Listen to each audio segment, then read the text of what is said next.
2017, the Libertarian Union was formed. Finally, the average Joe Libertarian could find a thriving community of independent podcasters and content providers, all in one convenient location. At Libertarian Union, we'll always have the latest news, interviews, discussions, and even movie reviews. With hundreds of episodes and more added all the time, you'll always find something fresh at libertarianunion.com. All right. Let's get fired up here.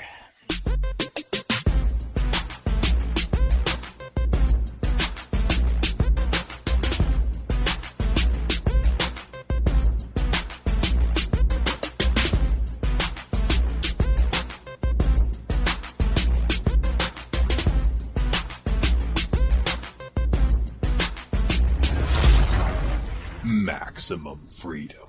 Read. Stay on target. Maximum freedom. Stay on target. Maximum freedom. Read Rothbard. Hello and welcome to the Actual Anarchy Podcast, the podcast where we talk about movies from a Rothbardian Anarcho-Capitalist perspective. Tonight, we're going to go way back, way back, 50 years back, in fact, to the Planet of the Apes on episode 80 of the show, actualanarchy.com/80. That's 80. And speaking of 80, rhymes with lady, so let's introduce my co-host, Robert. How you doing, sir? You son of a bitch. I'm doing large and in charge. I'm loving life, feeling good. I'm all pumped for some hairy man ape action. So let's do this. Indeed. And any news before we get into the Last Nighters portion of the show? Anything cool going on for the Actual Anarchy kids? I don't know. What do you want to clue them in on? I don't know. It's starting to get freaking hot out here, and I've been invited to an ultimate frisbee game where I met the guy, and he was like, "Oh yeah, I broke 3 ribs doing it last time I was there, but you should definitely come." I'm like, "You're not really doing a good job selling it to me." Yeah. Good luck with that. The whole go and try to be a young man when you're an old man with no health insurance. Play a game that you've never really played and get injured. That's a fun thing. I think you should try that. You know, life's a risk, Daniel. You got to take it by the horns, and then you limp and cry in pain afterwards, and you wish that you had never tried it before. You learn lessons. That's what I'm trying to say. You learn lessons. Well, all right. Well, this is top quality content right here. So why don't we get into the normie version of the show? Okay.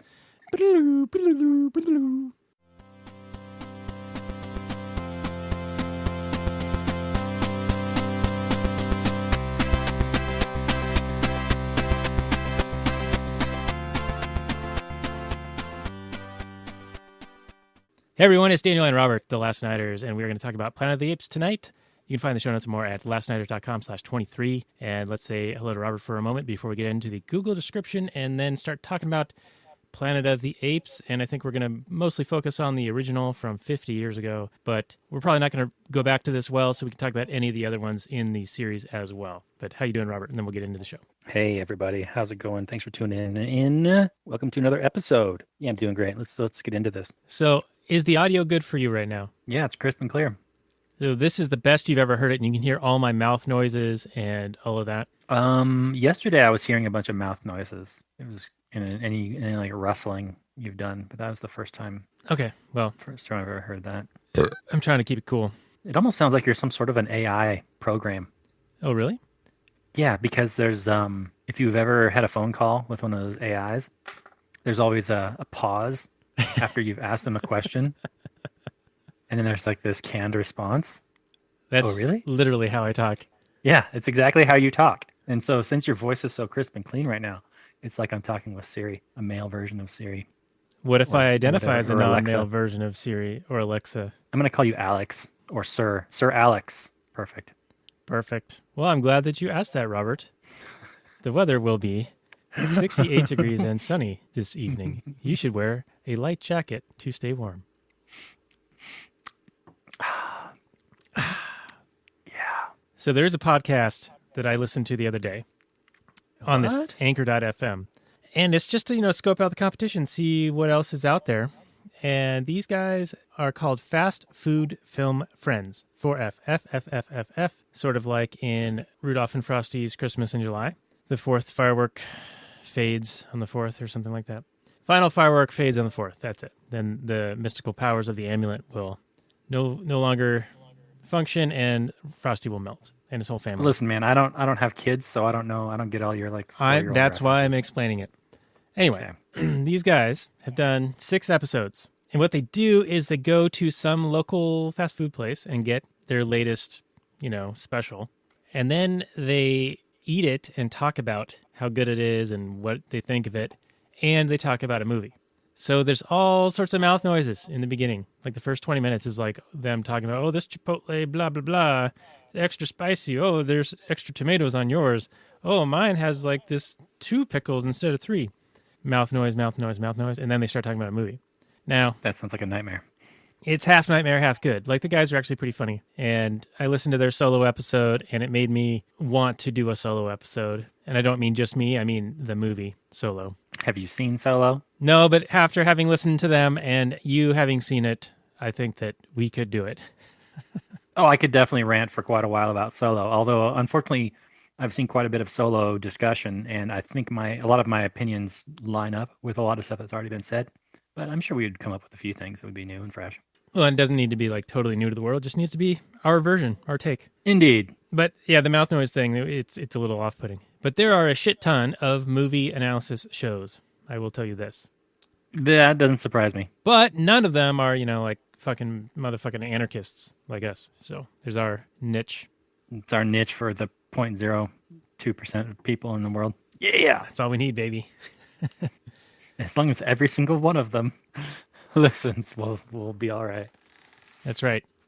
That is correct. All right, so what else?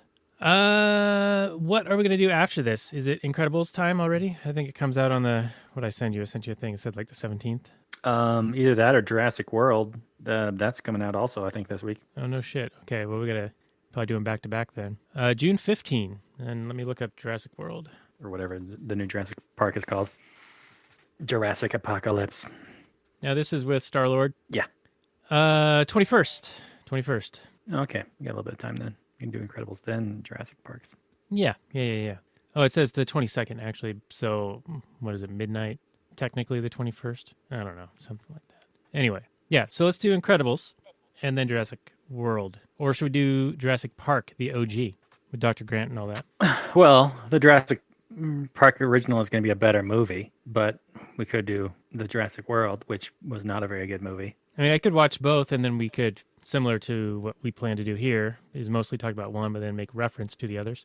Sure, if you want. If you get the time to watch both movies. Yeah, and I could probably watch Jurassic Park with the kids, because they are way into dinos now. I don't know. The original Jurassic Park might have a couple of scary moments with those raptors chasing after those kids. Yeah, and the T-Rex and the Jeep upside down. Yeah, oh yeah, that's some scary shit. Yeah, I remember it being a little jarring. Yeah, maybe we won't watch that one with the kids. I mean, that came out in 93, so we were, of age to watch it, but I don't think your kids are yet. No, yeah, definitely not. They're little niñitos, or whatever we butcher the Spanish and call them. Good stuff. Great oldies. All right, so This is weird. This is so weird. What, that you can hear me? Well, it's just so crisp and clean. It's like being in a hospital. It's like anesthetic. Well, like a clean hospital, if one existed. Yeah, you're way more likely to die in the hospital than even on the way to the hospital, and you're more likely to die on the way to the hospital than you are from a fucking terrorist attack or a shark attack or a criminal with a firearm. Well, the traditionally thought of criminal with a firearm. You're actually 8 times more likely to be killed by a criminal who's not thought of as a criminal with a firearm. What? Am I making any sense? No. Average But that's par for the citizen, course. average criminal shoots people. Like, you're at risk of that, like a certain amount, right? Everything, it has a little bit of risk. But the risk of being shot by a cop is 8 times greater to the average person than an average person shooting an average person. Do you know what I'm saying? Now I completely understand what you're saying. Yes. I don't think you phrased it just quite that well before, but now you have done a good job and I understand. I will take that feedback to my masters and we will reprogram me. Reprogram you so that in the future you can interface with humans more effectively. More better. It's always like this. I know. I don't even think of it this way. I think that I just pause and reflect for a beat that most people don't for whatever reason. And it stands out. All right. So here we go. 1968. Planet of the Apes thriller cult film, hour and 55 minutes, 8 out of 10 on the IMDb, 89% Rotten Tomatoes, 79% Metacritic, and 86% of the Google users like it. The description reads as thus: complex sociological themes run through this science fiction classic about three astronauts marooned on a futuristic planet where apes rule and humans drool. Are slaves. The stunned trio discovers that these highly intellectual simians can both walk upright and talk. They have even established a class system and a political structure. The astronauts suddenly find themselves a part of a devalued species trapped and imprisoned by the apes. Came out March 27, 1968. Directors Franklin J. Schaffner and Rod Serling was one of the screenplay persons. And it, of course, stars, out of my cold, dead hands, Charlton Chuck Heston. Yeah, boy, does this movie ever beat you over the head with its sociological themes. This is the most thinly veiled argument for man as brutal, racist, just man as beast, cruel, that kind of thing. It's written all throughout this script, and it's not even the slightest bit veiled. Most of it, especially towards the end, is just a big, long diatribe about how terrible humankind is. But yeah, it's fun. It's a fun movie. It's made back in 1968. This movie actually won an Academy Award for makeup, and I would say that the makeup is pretty damn good. But in terms of like other special effects, it's all very kind of lost in space, hokey style stuff. But it's got its own kind of charm to it. Like, I completely forgive it as a modern viewer because I'm there for the story, and it's a lot of fun. Yeah, I agree with you there. The Damn Dirty Apes, it's a pretty good story. And Chuck Heston's out there philosophizing, right? Time bends, and does man still make war against his brother? Meanwhile, he's smoking in the spacecraft, which I think would be a problem in a spacecraft. I don't think that would work very well. It's not a problem if you're a boss, like Chuck Heston is. The man, he goes on a one-way mission to outer space, and the man knows enough and well enough to pack a whole bunch of cigars because he knows he's going to just be chewing on those things for the rest of the movie. The man's a beast. I did like his devil-may-care attitude. He's like, we've got 3 days of rations, or he calls them groceries, so we better make the most of them before we die. And then they pick a direction. And he's like, well, why'd you choose this way? Dodge says that to him. He says, I don't know, I just felt like it. Yeah, Chuck Heston in this movie is pretty awesome, especially in the beginning where the other crew members are kind of like freaking out. They're worrying about like the lady who just died and what are they going to do and how are they going to get back? And Chuck Heston's like, suck it up, pansies. Get used to this. This is your new life. This is your new reality. Get with the program. You're going to be dead in 2 minutes. Deal with it. We're 325 light years away from that dirty old planet that we left. We're somewhere near Orion's belt and all this stuff. Yeah, it was pretty interesting. And I got to say that I think that this movie took a page out of Star Trek, the television show that came out right around the same time, maybe a little bit before this. I mean, it seemed like space was a bit of a, there's the space race with Sputnik and getting the man on the moon, that kind of stuff. And so I think that there was a big interest in this type of thing. But one of the things that Star Trek did was it was like the United Colors of Benetton on TV for like the first time, right? You had Uhura and Sulu and Kirk and a bunch of, just like the myriad of races and cultures in the TV show. And you see that here with Dodge, there's a black guy on the screen. He's one of the 3 surviving astronauts, at least initially. And I thought that was like purposefully done. I'm not saying good or bad. I'm just saying, like, for as old as this film is, it's, that they did it on purpose and it was probably a good thing.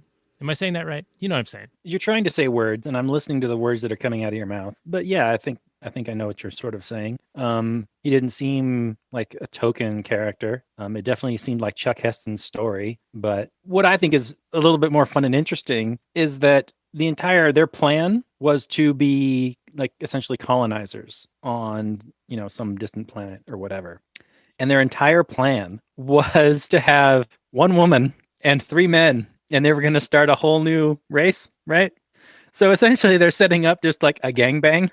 In space. Gangbang on a new planet. For my money, this is like the way better than Star Trek. I don't think Star Trek really got into gangbangs as much as this movie did. So unfortunately, spoiler alert, the lady is already dead when they wake up. So there goes the gangbang. But luckily, they land on a planet with a whole bunch of like women who can't talk. Oh, it's like ideal. So it's like the greatest thing ever. And they're fit, Oh yeah, they look good. They look good and they don't nag. I mean, it sounds like a paradise. All right, and that's our misogynist moment on the Last Nighters podcast. But yeah, you're right. That is essentially the idea, and that's if everything had gone according to plan. Now, from my understanding, unless you've got twins or more going along in that bun in the oven sequence, they could only have one kid at a time, like maybe once a year and a half kind of a deal, because I know that you need a break after having a kid. So would the three guys just be taking turns having a new kid, and then a year and a half later another kid? No. It's a gangbang situation, and may the best sperm win. That's how you do it, Daniel. All right, so you never even know. I mean, well, 9 months later, you I probably think you figure out would at least know. one of them. You would have a pretty good idea if we're thinking of one in particular. Yeah. And now the other two, I mean, yeah, you could maybe over time go, oh, he has, Chuck's eyes, or has lobotomized dude's like horseshoe scar on his head. Because, that's genetic, right? Absolutely it is. Well, I like the way he looked before he got the horseshoe cut out. He had like these massive, like, it was either the most ridiculous looking fake beard, or it was just this super sculpted, manicured beard and ridiculous haircut. Loved it. All right, so my comment to that is, yes, they did an amazing job on makeup in this movie, but it was on the apes. He got like whatever they had left over that they just like glued onto his face for the 10 minutes that he was on screen for the rest of the film after the crash. Right. And right. Yeah, and it was epic. And from what I understand, they had the production took all of the makeup artists in Hollywood. Like no other film could get a makeup artist. So it was like a big supply and demand situation. Prices went up. Other films couldn't get made. So, it was like pretty crazy. And I think that they just had like some intern do his patchy beard glue face action on Landon. Well, I mean, the apes look great, honestly. They obviously don't look as good as the current apes, who look just like real. Right. But for the time, and then you actually got the, really the only thing you can really complain about, I suppose, would be the lip movement, which looks kind of, bad. But for the time, it was a fantastic achievement. And I think you totally, I had no problem, suspending my disbelief and enjoying the movie. I mean, clearly I've watched this movie before, and it's kind of like this kind of hokey classic, but, as ham-fisted as the story is, it's still a lot of fun. Oh, and it just devolves. It devolves from there. Like Apes 2, Escape from the Planet of the Apes, is corny. And then there's third one, I think, Beneath the Planet of the Apes, is even worse. And that's where there's humans dressed as like these cult member types. Anyway, the whole franchise just gets terrible from this one. Yeah. Do you think that these current movies have redeemed it? Well, I'm going to pretend that the Burton Wahlberg one didn't happen. But the three most recent, the thing that's interesting about the three most recent is they're fairly well done, and like you said, they're realistic looking apes, and it's CGI motion capture with like circus and Andy Serkis and that type of technology. And I love how it dovetails. I just finished watching War for the Planet of the Apes, and as much as I felt that one was kind of a corny one, the premise is that there's a disease that's infecting the humans that's like killing them or making them not be able to speak any longer. Like they're losing their ability to talk, which ties into, 2,000 years later, Planet of the Apes, the humans can't talk. So it gives reason for why that is. It certainly does. Now, in that movie, though, Woody Harrelson plays this like military commander guy who has made the hard choice to murder anybody who comes down with the disease. Now, in the movie, it's not exactly clear. I mean, it seems to be that the humans don't know how the disease is spread because he just kind of kills anybody who gets it. He doesn't know who the carriers are, how it's transmitted. That's never discussed. But he thinks he's doing a good thing by killing these people to prevent everybody else from being mute. But, I mean, really, at the end of the day, so you lose your ability to speak. There are people in this world who don't have the ability to speak, and it's, they live perfectly fine lives. It would be a radical change for humanity. We'd do far more texting, I suppose. I think it's already happening naturally, honestly. Right? Yeah, like how much time do we actually talk anyway? So you text, and then you have, your own like Siri voice for yourself that translates and, speaks for you, or translate, auditories your texts or something like that. But I think human beings could be just fine, honestly. So ultimately, Harrelson is kind of like a psychopathic villain in that movie, and he's less of a good guy. But I do appreciate that he thinks he's doing a good thing. How did the Harrelson villain work for you in that movie? Well, I think that most people think that they're heroes of their own story, and so even the most violent dictators thought that they were doing a great thing. You see people on the left who virtue signal for people who don't need it, thinking that they're being a great person. You were telling me in some pre-show content that a writer on Kotaku was lamenting the fact that Steam is not shutting off some games, but recently they were lamenting that they weren't allowing like sex games on there or something. You can tell it better than I, but essentially the point is people think they're doing the right thing in general, even if they're doing something that's awful and terrible. Yeah, absolutely. And I'm just so happy that you do actually listen to me when I talk sometimes. That makes me happy. But so did that character work for you then? It wasn't enough to make me like him or think that he was that great. Like, he didn't get a whole lot of screen time until way towards the end, and he was a bit over the top. Also, I would think that the suspicion would be that it's the apes that are maybe the origin, the vector of the disease. So the fact that he's put them in this slave camp and he's making them build this wall would put him and the people in his base in closer proximity to the potential disease-carrying apes, right? So wouldn't that be like, kind of a bad thing to do? Yeah, I mean, I would think you would want to learn as much about the disease as possible, so you would quarantine as much as possible, yourself away from other people who are sick, or quarantine any suspicious, biological organisms away from you. It seemed to be more of a plot point. Like the writers just magically had, so and so get it because, plot reasons. So spoilers, like Harrelson gets it and then he ends up killing himself. But, for what it was as an issue in the movie, and then being able to dovetail into the original Planet of the Apes, I thought it was fine. I did appreciate that they made an attempt to do that. It's interesting that it's still alive and well 2,000 years later. Human beings still can't talk, and they've devolved into basically hunter-gatherer type peoples. Yeah, total Ancom and Prims. Yeah, totally and Prims. All right, so the Harrelson thing, and then I'll move back to the 68 version. He got it because he picked up the doll that girl had given Caesar after she broke into the prison, and she had the disease. Her dad had taken her to this little hut to take care of her because otherwise she would have been killed, right? Because she had the disease. Right. And so that's how Harrelson ends up getting it. But are you sure? Is that explicitly said, or is that just kind of insinuated? It is explicitly, he picks up the doll, and then later, after he's caught the illness, they show the doll again in his quarters. Okay, I guess I didn't quite notice that part. Now, I did want to ask you, and then we will get back to 68. When Caesar and the other two apes approach this guy gathering wood, and the guy has, he says, I'm just going to set this wood down, and then, he's about to draw out a fire at them. But they murder him, or Caesar does, right? Because Caesar's gone, like, rogue. He's gone, what was the villain in the second one? Koba. Koba, yeah. So he's become more and more like Koba now, so he's, like, not taking any shit. So he shoots this guy. Now, I think that the guy was going to shoot them. He was making a furtive motion. But they're approaching him in his property, right? He's homesteaded that area. He lives there. So sure, they're trespassers in that situation.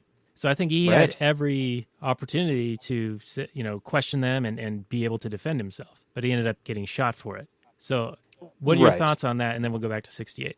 Well, I would definitely say that, in that instance, the humans are, or the apes are, that's an act of aggression. But, I mean, if you go back to the beginning of the movie, the apes and the humans are, like, completely at war with each other. And I don't know if, there are necessarily, if the apes even care at that point, if there are, conscientious objectors or people that aren't in on the fight, or, civilians. I don't even know if that concept is even brought up in that movie. It seems like there are, if you're a human, you're on team human. And if you're an ape, you're on team ape, unless you're a little girl that can't talk. So from my perspective, that was an act of aggression. You're murdering a guy on his own land. Sure. But from the apes' perspective, they're like, well, got another human, bagged them again, bagged another one. Good deal. It's another one that's not going to kill my family or whatever. So, war is a horrible thing, and it takes horrific psychological toll on the victims and the victors. Anybody, and then people that aren't even involved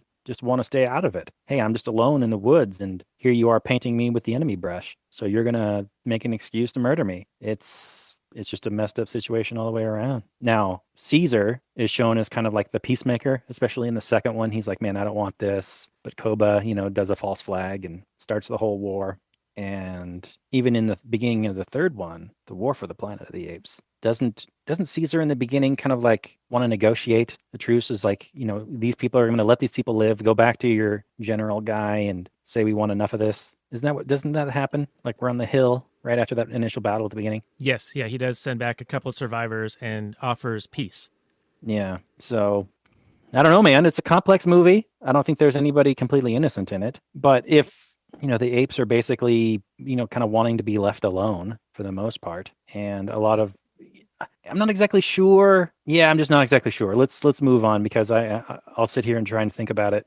I would have to think about it more. All right. Exactly what the movie's trying to say. Because, like what are the motivations here? You got Harrelson who just wants to kill all the apes. Why? Are they in competition for anything? Is it just we don't like you because you don't look like us? Is it like some sort of allegory for racism? Or what is it? I'm not exactly sure. Yeah, I will say that by the beginning of the film, the apes, Caesar, are trying to escape the humans. So they're being pursued. And it's only after the general kills Caesar's family that Caesar and 2 or 3 of the other apes go on this mission to go and kill the colonel. And that's when they encounter this guy. Right, and I would be in full support for Caesar to go and kill the guy that killed your family. If someone came and killed my family, I would have no issues whatsoever about killing the person that killed my family. I just wouldn't. We could debate whether or not that's the correct moral stance or not, but certain things just come down to what are you going to put up with?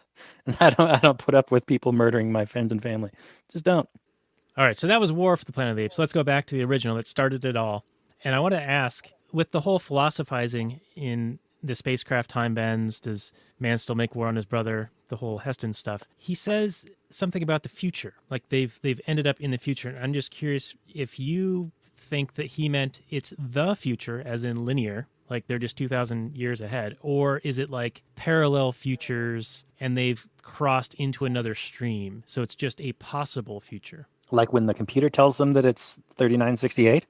Right, but aren't there theories that there's infinite worlds, infinite possibilities, and different dimensions, different planes, and so you could end up in a different one, and a different result would happen? There are those theories for sure. I don't think that's what Heston was saying, or that's not necessarily what they were talking about in this movie. I did think it was interesting that, or at least weird, that Heston seemed to think that they were like, 700 and some odd million light years away from Earth or something like that. But then they are actually on Earth. So what exactly happened there? I'm not sure. Well, he was asleep at the wheel for like 18 months. Yeah, okay. He was traveling at near light speed for 18 months or however long they were traveling for. So they just went out and then took a U-turn and then came back. And then it was 2,000 years later. I don't know, man.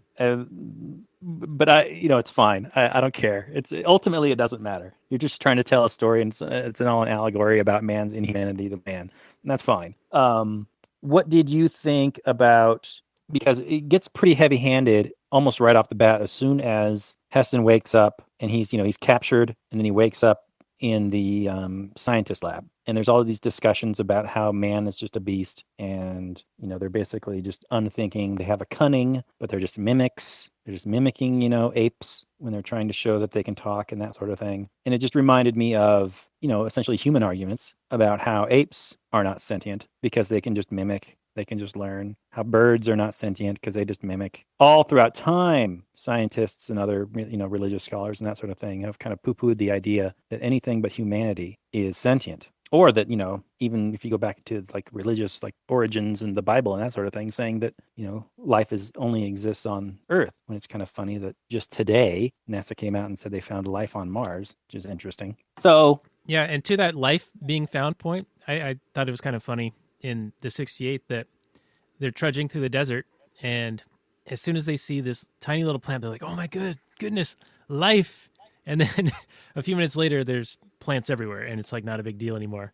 You know, it's Right. like the first one was a huge deal, and then all of a sudden they realize that there's a bunch more, and then they end up swimming in this. They go skinny dipping in this lush forest.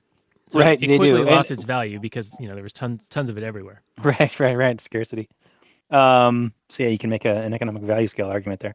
But these guys are also scientists, and they immediately just start breathing the air of some rando planet that they land on. They don't have like they don't do any sort of air testing. Oh, they did. They did. And then when they did, Yeah, when the ship was sinking, he says, "Hey, get an air reading, get an atmospheric reading, make sure we can breathe out there." And then when they get out onto land, they do test the soil to see if anything will grow. And apparently, in that particular area, nothing would grow. So that's why they thought it was a sterile planet. man, I got to watch these movies a little more carefully. You're kicking my ass on these details. Yeah, you should. You should really watch these and pay attention. I did want to ask, when the ship sank, he said, going, gone. And that's like a common phrase. Do you think it originated in this film? Or did it originate in baseball, like radio announcers, home runs, going, gone, grand salami, that kind of shit? Yeah, I think it's used far more often in baseball. They could have definitely taken it from baseball. If I had to guess, I would guess it was from baseball and they used it in this movie. Because they used a bunch of other kind of phrases in this movie that I doubt they originated. Like Heston at one point, tells the young ape teenager, don't trust anybody over 30. And that's something that, the hippies would always say. I don't know specifically what hippies, but that was like a common refrain in the 60s. So I don't know how many original thoughts this movie had, but it is a collection of thoughts, which is, they're fun. Now, what did you think about basically the argument that, man is a beast and man's always going to war against other men and they're a bunch of racist piece of trash, garbage people, and then we're going to destroy the planet? Well, I can definitely see why they would have thought that at the time. I mean, they were in the midst of the Cold War. World War II had just ended. Vietnam was just heating up. Korea had happened in between. This was the beginning of, counterculture, the hippies and the peace and anti-war movement. And so I can definitely see a political commentary on that where they would look upon all of those things happening at the time and being rather concerned and making a statement about them. Because those are uncivilized things, right? They do risk destroying the planet. And war is, of course, a terrible thing. So I think they had every reason to be making such comments. Okay, well, you cut out there for about a minute, so I'm just going to have to guess what you said. But you seem to appreciate those comments and think that they were true. Is that correct? Did you think they were true, or do you sympathize for them thinking those thoughts? I do sympathize with them, and I hope that it recorded my portion. I believe it did. Fantastic. But did you agree with those thoughts? Do you think man is a beast, and that we'll be at war constantly forever? I think as long as there's belief in the state, then yes, that will be a persistent thing. But okay. Once we is a man evolve beyond that, because do we have a beast? Go ahead. Well, because a state lives off predation and violence, and it doesn't produce anything of its own. It can only take from the productive. And when they have the quote unquote authority to take from the productive, then all of their any natural like bellicosity that they have will be further enhanced because they don't have to bear the cost themselves. They can just finance it by taking from others. Whereas if they had to bear the risks themselves, like in a private society where there was no state, people would incur the consequences of their actions more directly. So I think that you would see a significant drop in violence. Like you couldn't amass the destructive power that's required for wars without a state misallocating and stealing to get those things into a concentration. So you're saying that Walmart death squads will not be a thing? I am saying that is highly unlikely, yes. Okay.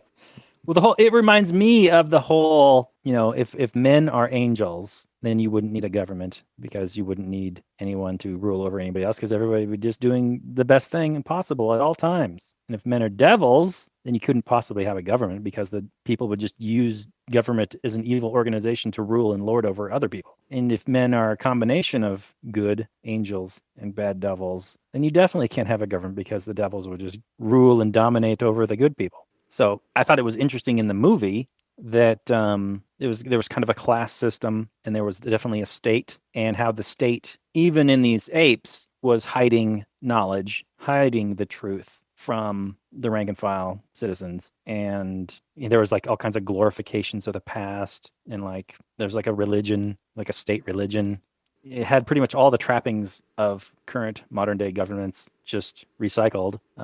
Right, but they substitute a religion for statism itself. Like most people who don't think of themselves as atheists are actually still religious. It's just that their god is the state.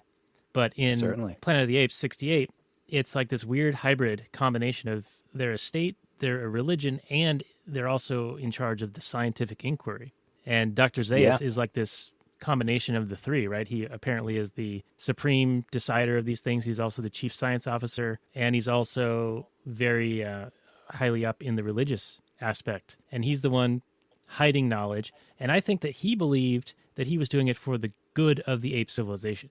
Like he was hiding it because he thought it was better that the apes didn't know the true history, the true past. Right, because he believes that humanity they're just beasts and they're just the worst, and they would any kind of influence in like holding men above apes in any way would be detrimental to ape society. Like if we ever discovered that, there was some ancient ape society that was actually technologically superior and socially superior to current modern day humanity. I mean, I don't think it would necessarily be that big of a threat, but it would be interesting to see the backlash and the response from various people.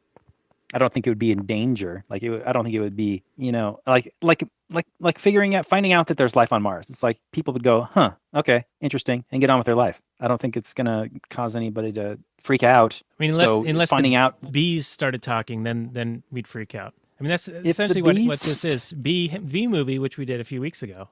This is Bee movie, but with apes that look like Valerie Jarrett, according to Roseanne. Or one specific ape, Dr. Zira. Well, is she wrong? No, she's not wrong. And I wanted to ask you this.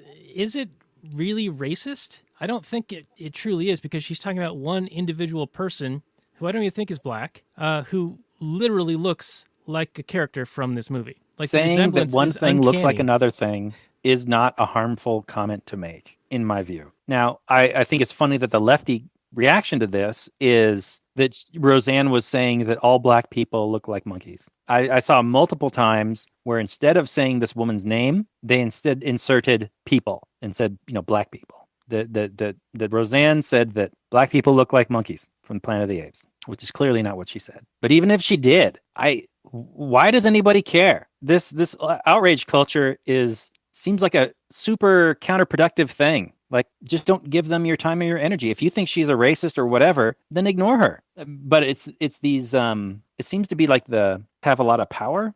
It's almost like they love building up these straw men and giving arguments more weight than they actually have. Like the Steam thing I was talking about earlier. So they're worried that there might be some games that promote questionable things, like violent things or racist things or whatever. Well, so there's a thing for sale on a digital marketplace that may promote some, like, let's say that there's like a white nationalist like type thing on Steam, and it promotes like a bunch of white people getting together and just having a good time and everything's awesome town and white world. Okay. So they have it for sale in a digital marketplace. Okay. How is that hurting anybody? How does it harm anybody? Are they really worried that people are going to see that game, shell out their hard-earned money for that game, and then be convinced by that, and then therefore they're going to go do something? It seems like a real, I don't know, it just doesn't seem like a credible thing to me. Like, there are things out there on the internet with which you do not agree. Fine.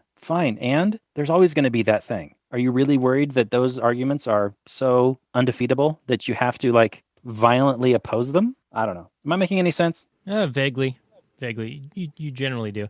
I do want to point out the hypocrisy, because in the 80s and early 90s, when music was put under the microscope for people committing violent acts or committing suicide, I think it was people on the left who were saying, no, they should be able to do what they want. And it was the conservatives imposing their morality upon others by wanting to restrict what music could do or say, and it had warning labels. Is that your recollection? I mean, I know Tipper Gore was involved, and she's a lefty, but I would think that most, like our growing up period of being sort of left-leaning, was more in line of the free speech, censoring things is a bad thing, that whole deal, and it feels like now the left is the entirely opposite of that. The left is the new right. It definitely seems that way. Yeah. They are all for censorship and, things that we don't agree with, they need to be gotten rid of. But things that we agree with, yeah, let them happen, because we want to impose our morality on this thing or that thing or everything that I like or I use. And you've said this before in a previous show. They actually have that power right now. And it doesn't even need to be violent. It could just be they pay for the things that they like, and they don't pay for the things they don't like. And the things that aren't profitable won't get made anymore. And the things that are profitable, more things like them will get made. Like, they hold the power right now. They do. They are the vast majority. The vast, vast majority in terms of people that buy like video games. There was in the same article, they were complaining about some white identitarian like group, like or a right conservative group was on Steam, where they just kind of like get together and you can join and form different groups, kind of like Facebook groups. And one was like a white conservative group, or I don't even know if it was white, but it was just like a conservative group. And it said some of the, like, if you're a monarchist, I forget exactly all of the things that it said, but you're welcome here. And it showed like 84 members. And like, this is a huge problem for who? I every time they complain about one of these things, I'm always questioning who the victim is, because where's the harm in somebody making an offer to somebody else? Here is a thing. Do you want to buy it? No, you don't. Oh, now I've aggressed against you by offering a thing to you. You could make the most horrific. There was a game recently. I don't know if it's been released or not, but it was a game where you were a school shooter. So you ran around inside the school, and I don't know. I just saw a screenshot, so I'm left to imagine what the game was about. Sounds like you would go into a school and you'd try and kill as many people as possible. Now, aside from the fact that that's pretty much very similar to a lot of games, I mean, take away the fact that the people can't shoot back at you, and it's pretty similar. I mean, you're going around killing things. There's a game where, you're shooting a bunch of Nazis. There are games where you shoot just rando people. There are all kinds of games where you're going around shooting people. You got Wolfenstein, you've got Doom, you've got Call of Duty, you've got Grand Theft Auto, those types of games. Yeah. GoldenEye, back when we were in college. That was a good one. James Bond. Sure. Yeah, that's a good one. But even if those games, I mean, you can just imagine the most terrific content. If it's just up for sale, you don't have to buy it. You don't have to talk about it. You don't have to propagate it. These people that call attention to this stuff, I mean, if there wasn't an article written about it, would you even have a clue that it existed? They're in fact probably doing better business by getting their game talked about than they ever would otherwise. But even if you did, even if the game was purchased, what they're really afraid of is that someone's going to buy the game and like be convinced by the argument of the game. It's the same argument that the left used against, in defense of like Marilyn Manson's music or rap music back in the day when they were whining about, the whole fuck the police type stuff. Judas Priest. Like, yeah, people are going to listen to this and then they're going to go out and do it because people are mindless automatons just waiting to be programmed by whatever. And I think if you're a radical individualist like myself and realize that people have self-ownership and they're responsible for their own actions, that you can't just sit there and go, oh, well, he went and killed this person and it was because he listened to this song. It strips that person of any responsibility for their own actions. Oh, it wasn't my fault. I heard this one song one time, or I played this video game one time, and now I had to go murder a bunch of people. It's a ridiculous argument, and it's completely unconvincing to me. But we should probably talk about this movie. Yeah, get your stinking paws off me, you damn dirty ape. Yeah, buddy. All right. So what did you think of Heston's acting? Because I thought it wasn't too bad. But he's a fairly wooden guy. Yeah, he was a bit over the top, especially in his laugh when that one dude like planted the little flag. He just laughs maniacally into the sky, and it's like for a couple of beats too long. It just stands out as really awkward. Yeah, definitely awkward. It's a madhouse. It's a madhouse. So, back now that we're talking about the film again, I thought it was interesting how the Anprim, Ancom type humans were being hunted by the apes. And of course, Dodge, the black astronaut, he got shot by the apes in the back. And those were the blue-vested ape cops. So I thought, par for the course, right? Do you think it was trying to make a comment on that back in the day? No. But speaking of blue vests, there's a guy who's famous now, social media type, named DeRay. I don't really know much about him, but he claimed that the blue-vested character in War for the Planet of the Apes was a derogatory slight directed at him as an individual. So he goes around wearing a blue vest? Yes, he's known and that for it. he thinks the makers of the movie knew him and tried to make a comment about him? I think so, yeah. I think that was the story. And then people pointed out to him, well, Planet of the Apes came out 48 years prior and well before you were born, and they had blue vests. So maybe you got the idea from the Planet of the Apes movie to wear the blue vest. Or maybe the producers of the Planet of the Apes 1968 were wizards. They bent and time. Knew the future and knew that this guy would be big, and that's why they did it. All right, so one other point, and we're almost to an hour, so we've hardly talked about this movie. But when they were skinny dipping, when they got out of the water... Did you get an erection? It's almost related to that. Did you find it awkward when Chuck Heston's standing there and the other two dudes bend down? Did they? They did, yeah. It looked like, you could GIF it and it would be like total innuendo. It's bizarre. I'll try to make a GIF out of it and send it to you. But anyway, it stood out to me. Looking forward to that. As freaking awkward. Love it. Well, what's a good movie from the 60s without a skinny dipping scene of three men? What's wrong with that? I don't know. It made sense inside the plot, and then they had to get their clothes off them somehow. So there wasn't the girl around to do the orgy scene. So they had to get their clothes off somehow, and they just have them running through a desert by a watering hole. But they didn't really understand why. I didn't understand why the other people were like stealing their clothes. Like what use did they have for some old clothes? Well, they were ANCOMs. They were stealing the means of production. Okay. Like they were savages, right? And they were trying, like it was something new and unique, and so they were taking it and looking through it, rifling through it, destroying it, because it was something they'd never seen before. Fair enough. Yeah, just curious. And okay. Also, when the humans were being hunted and they were stringing them up and taking photos in front of them, I thought that was just like genius and crazy and, just fun. You liked it? Well, not in the, I wish that happened, but, I found it funny. Well, it seemed to be a commentary on trophy hunters. I didn't really quite understand why they were capturing these people in the first place. Other than scientific research, but they didn't really seem to have them be doing anything otherwise. Like they weren't capturing them for slave labor or anything. Right? It seemed like zoos, game hunting. Zoos and science, which I suppose is real. Yeah, just game hunting. Though it didn't seem like they fought back really. Of course, that really doesn't happen now when people are like hunting deer and whatnot. But anyway, that's beside the point. Indeed. I did want to talk about Dr. Zaius again a little bit because he's a fucking charlatan, religious, scientific politician he held the purse strings on this quota system for ape science funding. I don't know if you paid attention to this point, but Cornelius and Zero were talking, and Cornelius said, "Oh, well, you got funded because of the quota system." No, I was not. I did not hear this part. So if you got a point to make, go for it.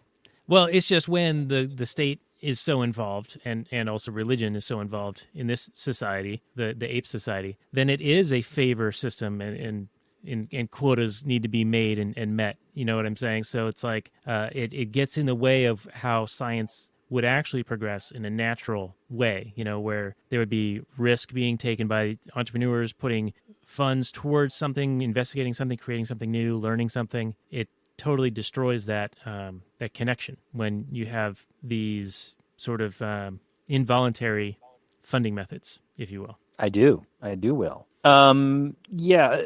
This is out of the scope of the movie, but there were, realistic kind of questions. Like, how do the apes not know about flight?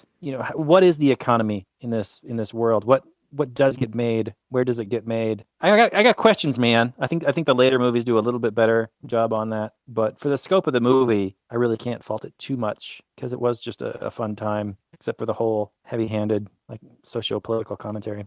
Yeah. Now, before we get into the final summary and review, I did want to ask you about the kangaroo court situation where Heston was being tried and he wasn't allowed to speak, and they did the hear no evil, see no evil, speak no evil thing from the tribunal.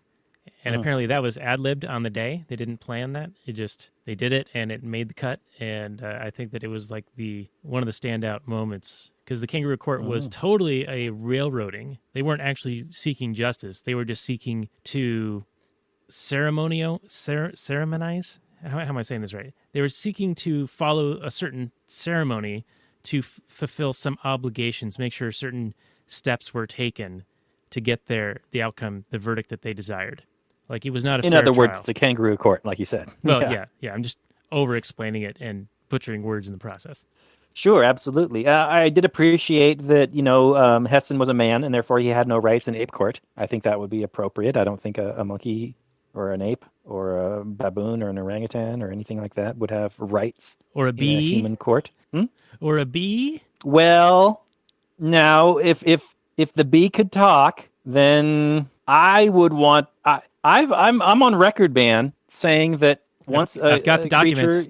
Once a creature demonstrates its sentience, then you got to respect that, man. I think you got to, or else why would they respect yours? So if Heston establishes his sentience by speaking, by clearly demonstrating thoughts that he is having, regardless of whether or not you agree with those thoughts, you would have to at least assume or believe that he is a thinking, conscious creature, and therefore grant him the same rights.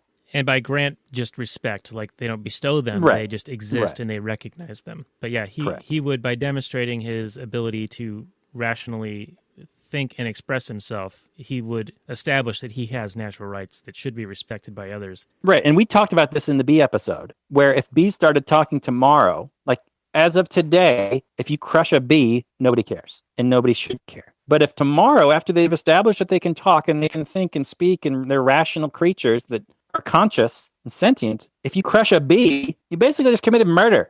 I'll agree. Circle gets the square. And you know what? I think that may be one of the things motivating Zaius is he's in denial. Like, he's trying to railroad this guy and not recognize his natural rights because he's afraid that the humans are going to start being able to speak and assert their dominance again on the planet. And so that's why he's protecting, he's trying to protect his civilization, I think, now that we've talked this through a little bit. Like, he sees this as an imminent threat that men can now talk, and he knows the history of men and how they were warlike and ended up killing themselves off. Right. And he sees that future possibly coming true for his own species if mankind should, rise back to prominence or whatever.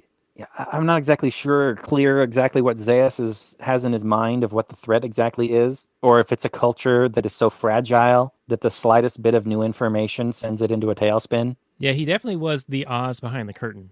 For sure. Now, trying to hold it all together. Now, you just agreed with me earlier about basically, not your rights are not granted by others, right? You establish that you are a sentient creature and therefore you have natural given rights. I have heard it said that libertarianism is a philosophy for human beings. For me, that's not enough. For me, it's the philosophy of sentient beings. Now, where are you? I mean, because you did just agree with me. So are you going to completely agree with me, or are you going to go back and kind of defend the human idea? Well, to date, I believe that humans are the only ones who have established that level of sentience, but I would agree with you that if you take it to the logical conclusion that if some other entity was able to, at some point, establish a similar level of sentience and that they are able to rationally think and communicate, then they would establish that they, too, have natural rights that should be respected. Excellent. But I would also say that in current society, the negative rights of natural rights of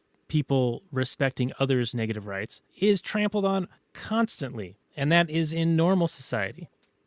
Yes. But I digress. That's why we have the libertarianism. All right, so let's get to the end of the film and then do our final summary and review. So, end of the film, they go to this cave, and Zaius basically reveals that he's aware that humans were more advanced and that he was hiding it from the ape civilization.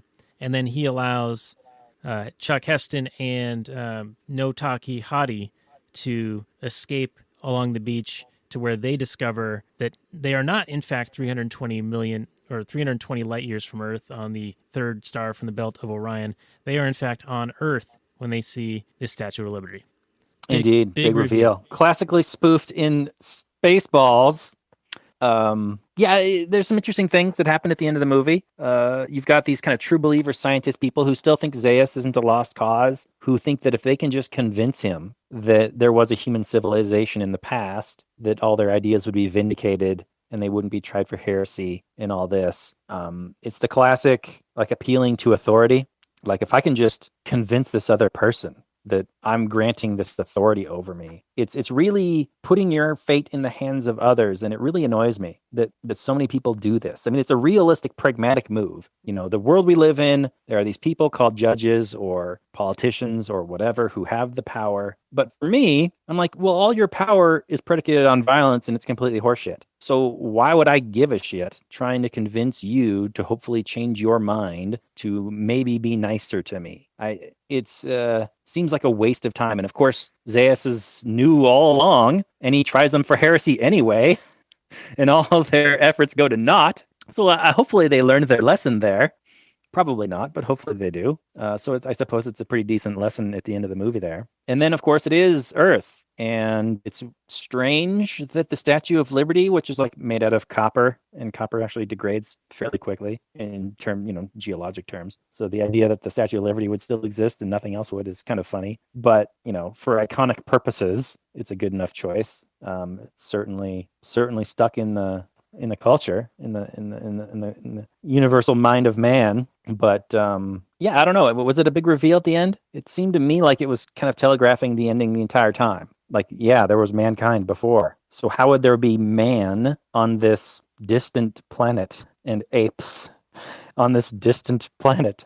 Sure seems like you're on Earth the whole time there, Chuck. But what do I know?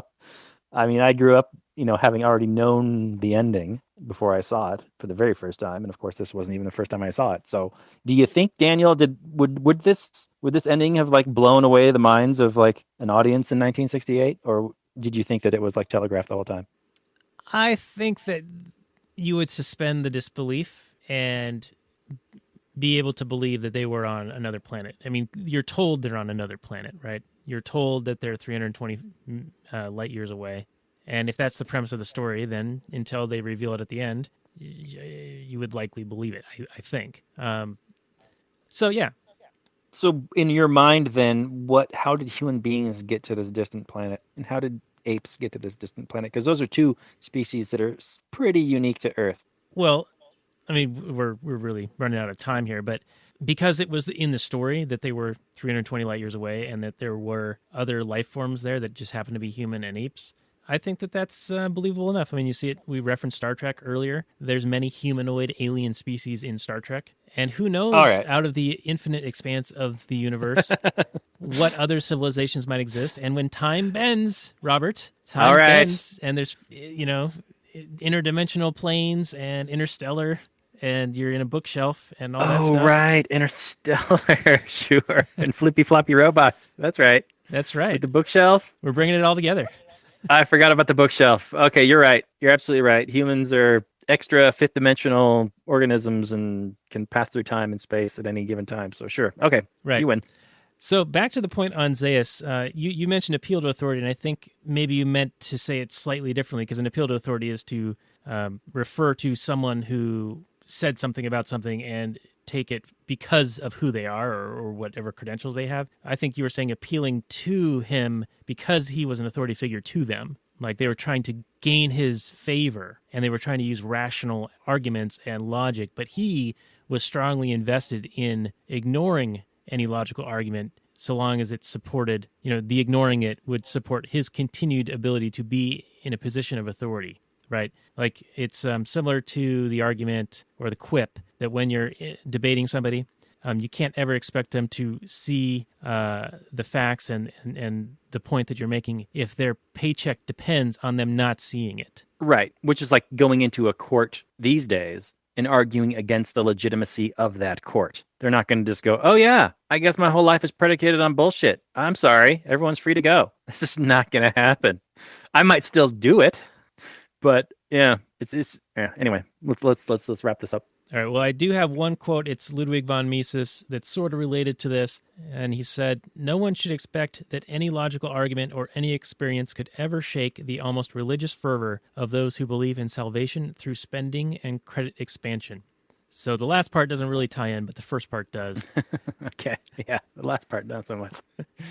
But it's But Daniel, why don't you start off with your final summary and review? All right, so my final summary and review is that I feel like Planet of the Apes, the original one, is an iconic, classic cult film, and it still stands up to this day. It is corny in some bits, but Chuck Heston is the man. I think that it was popular at the time enough to have subsequent movies come out in degrading quality. It devolved from there. 2001, a remake, I guess happened. I haven't seen it, don't want to. I hear it's terrible. And then the new reboot ties it all together, makes it a circle in the flow, like Kevin Nealon in Happy Gilmore. The circle, the flow, the energy. It brings it all together. So I think that Planet of the Apes is a great movie, and I'm going to give it a 7.5 from me. Very good, Daniel. Yes, it is. It's like a circle. It rhymes. It's poetry. 1968 Planet of the Apes holds up surprisingly well. The special effects, I mean, there's a series. There's at one point they're running through a desert, and all of a sudden these giant boulders come tumbling down this dune. And you know that makes no sense, but okay. But you forgive it because it's just a fun ride. And, for my money, the commentary is a little bit hokey. It's a little bit on the nose, but there's a reason why this is like a classic. And I think it does hold up. And Chuck Heston is the man. Even if he isn't the best actor, he has there's something about him that carries through the movie. The supporting cast is also excellent. The special effects, along with the costuming and the makeup, all still quite good. The acting varies in quality. Some of the supporting actors not super great. I'm thinking of some of the people that played the apes in the jailhouse. Not super great. Some of the other guys, but does the movie have a message that resonates today? For me, maybe a little bit. Not super great, but I'm kind of rambling at this point, so I'm just gonna say that this movie is about it's a 7. It's a 7, and everybody should check it out if you haven't. If you're just familiar with the modern movies and you like those, go back and watch the original. It's a strong starting point. I don't know if, like Daniel says, the sequels to that were made also in the 60s and the 70s were worth watching. I don't know, probably not. So, but at least watch the 68 to get a feel for the base of what we're seeing these days. So, a lot of fun. Yeah. I think that seeing this one and then the 3 newer ones would be sufficient for seeing the quality films. If you want the full canon, then yes, go ahead and watch the other ones with the other ridiculousness. But that's all the time we have for the show tonight. So this is our episode on Planet of the Apes. You can find the show notes and more at lastnighters.com/23. I appreciate you joining us and bid you adieu. Good night from last night.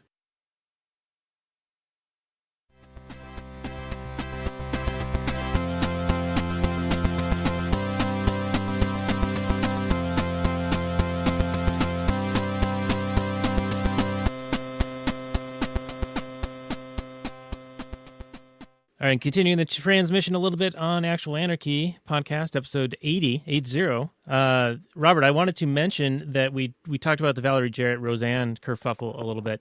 I wanted to bring up the comments made by people about George W. Bush back in the day and how he was a chimpanzee, or how people refer to Donald Trump as an orangutan now, and how those are very much different than what even the alleged claims against Roseanne are. Yeah, well, the left has no fear of hypocrisy. I remember those, George Bush is a monkey things. And I thought they were funny because I thought George Bush is a terrible human being. I still do. And he think he's a terrible human being. And he looked like a chimpanzee. Like they would do these side by side pictures, and you could totally see it.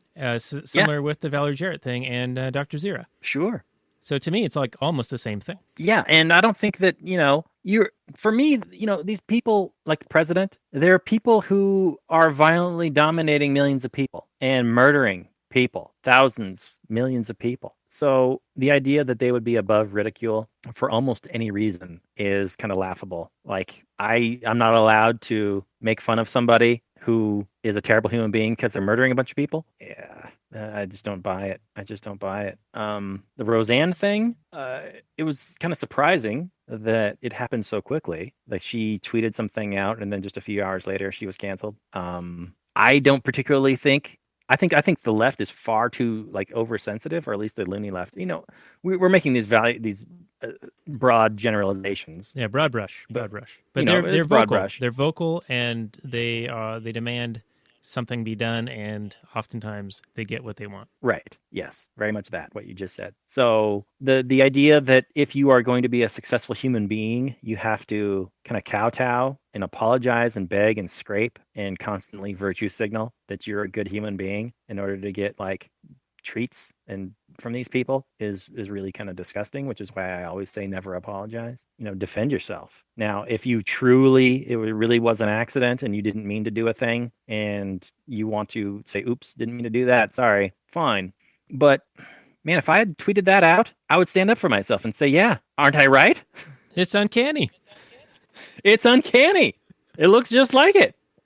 And that's all I'm saying, is that the one thing looks like another thing. It's you racist assholes who think that you need to come and defend an entire group of people that, have a lot of melanin in their skin and think that they're such snowflakes that they need to be defended against. And that I'm making some broad proclamation that people with dark skin are closer genetically to apes than people with white skin, which is essentially ridiculous. I mean, we're essentially genetically identical. So I realize that there's a history there that people have used throughout time, really. Anytime that there's any kind of group that you wanted to demonize, you would essentially say that, black people are essentially apes or Jews are essentially apes or whatever. But we're talking about the modern day here, people. And if you're so snowflakey that, if someone came out and said that, you see it all the time, that, white people constantly getting demonized, constantly. That white people are only evil, constantly have to, apologize for being white, being a cis white male, and just how our opinions don't matter because we're just the worst people in the world. We've always had it good. We have such amazing privilege. And in the reality, we're all just human beings, and we all have trials and tribulations. We all have issues. Anyway, I don't know, man. All right, let's get off our soapbox and talk about what's coming up on our next episode. The Incredibles 2 is coming out next week on June 15th. So we are going to go to The Incredibles 1 and talk about that on our next show. So that should be exciting. It's one I can watch with the kids. Yeah. Incredibles 1, the best Fantastic Four movie ever made. Should be a lot of fun. Really good movie. But, I also saw it. When did the first one come out? 2003 or 4 or something like that? We'll get into it next week. Yeah, we'll find out. It was a while ago, but still pretty good. Yeah, so we'll see. Same bat time, same bat station. Tune in next week, and we will get into The Incredibles. Go ahead and give us a like, a subscribe, all those other good social media type thingies. We would appreciate it. Any feedback you got. We are on the anchor.fm, and you can send us a message there, and we would love to respond to any comments that we receive. We will even play it on the show. So how about that? And Robert, we might do a little bit of Kathleen Turner Overdrive, which is available for our Patreon supporters. So if you want to get a piece of that action, check out patreon.com/ReadRothbard or actualanarchy.com/Patreon. And I pass the mic over to you, sir. Yeah, tune in for that. We really appreciate you guys tuning in, listening to the episode. Come back next week for hopefully an even better episode. Thanks for tuning in. We'll check you next time. Maximum freedom, everyone.